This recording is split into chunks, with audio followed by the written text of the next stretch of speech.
Season 7తో పోలిస్తే అంత season 8 అంత లేదనిపిస్తుంది. మాకు అంత ఇంట్రెస్టింగ్ ఏం అనిపించట్లేదు. మణికంఠ కొంచెం ఎమోషనల్గా చేస్తున్నాడని అనిపిస్తుంది. సింపతి గెయిన్ కోసం చేస్తున్నాడని అనిపిస్తుంది. అంటే అది జెన్యూన్ అనిపిస్తుందా, ఫేక్ అనిపిస్తుందా? ఫేక్ అనే అనిపిస్తుంది అదంతా. అంటే బిగ్ బాస్కి వచ్చినాక మనకి బయట జరిగేదంతా చెప్పాల్సిన అవసరం లేదు కదా. అలా చెప్పి 1 వీక్ సేవ్ అయ్యాడు. నెక్స్ట్ టైం చూడాలి ఇంకా సేవ్ అవుతాడా లేదు. సోనియా మరో రతిక అనుకోవచ్చా, లేకపోతే తను ఎగ్జాక్ట్లీ మాకు కూడా అదే అనిపించింది. ఎందుకంటే తను అంటే ఎలాంటి ట్రాక్ రన్ చేస్తుందో ట్రాక్ కరెక్ట్ అనిపిస్తుంది. ఫస్ట్ వీక్ అంతా చాలా టాంబాయ్ టైప్లో ఉంది.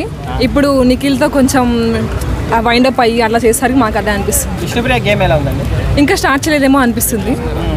ఇంకా ఫ్యూచర్లో చూడాలి. కొంచెం స్టాండ్ తీసుకుంటే బాగుంది అనిపిస్తుందా మీకు? అంటే సోనియా వర్సెస్ విష్ణుప్రియ డిస్కషన్ నచ్చింది. అవునవును, దాంట్లో సోనియాదే మిస్టేక్ అని మేము అనుకుంటున్నాం. ఎందుకంటే అలా చెప్పడం తప్పు కదా నేషనల్ షోలో. సో అందుకే నిఖిల్ ఫస్ట్ 2 days బాగుంది. అంటే మేము వస్తాడు లాంగ్ వీక్ వస్తాడు అని అనుకున్నాము.